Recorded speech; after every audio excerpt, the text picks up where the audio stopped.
Leg 2 of the Volvo Ocean Race ended in spectacular fashion under the iconic Table Mountain in Cape Town.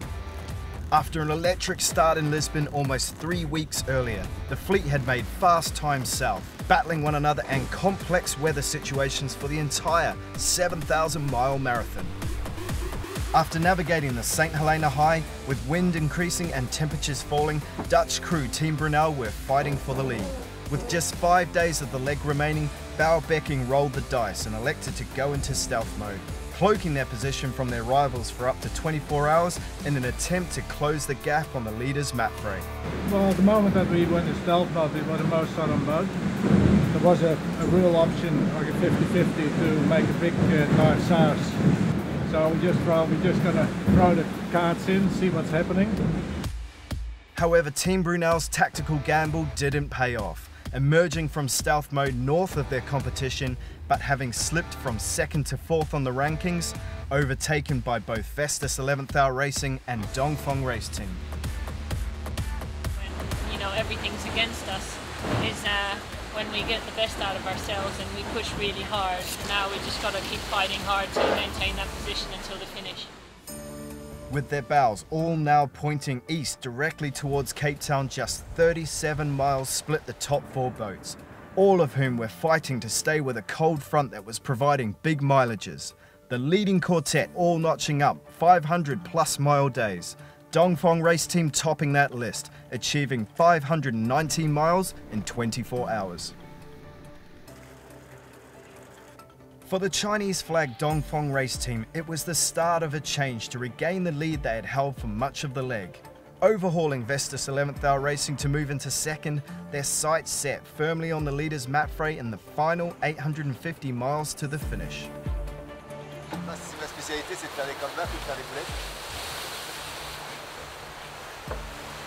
T'as fait un comeback, c'est qu'à un moment, t'es derrière.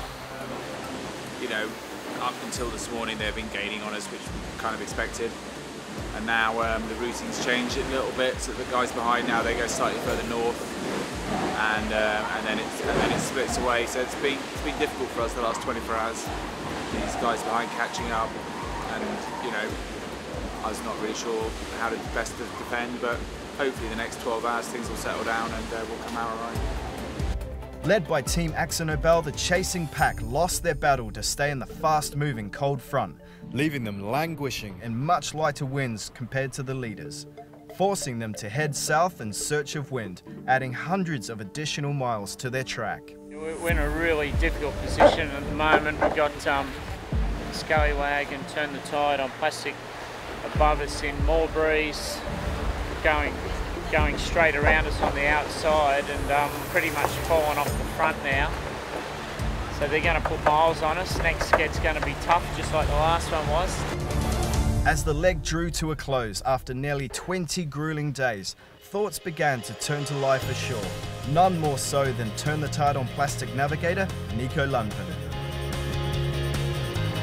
I would like to be as fast as possible in Cape Town. For 2 things, because I am a competitor, perhaps not to be last because it's not finished, it's never finished, and also because I want to come back home to see my family, and especially my new daughter, because I had a baby during a leg. So for the moment I just saw a picture by email, that's it. With the finish in sight, Mapfre continued to fend off a sustained attack from Dongfeng Race Team and Vestas 11th Hour Racing, both of whom opted to deploy stealth mode in a last-ditch attempt to outmaneuver the Spanish team in the final 500 miles.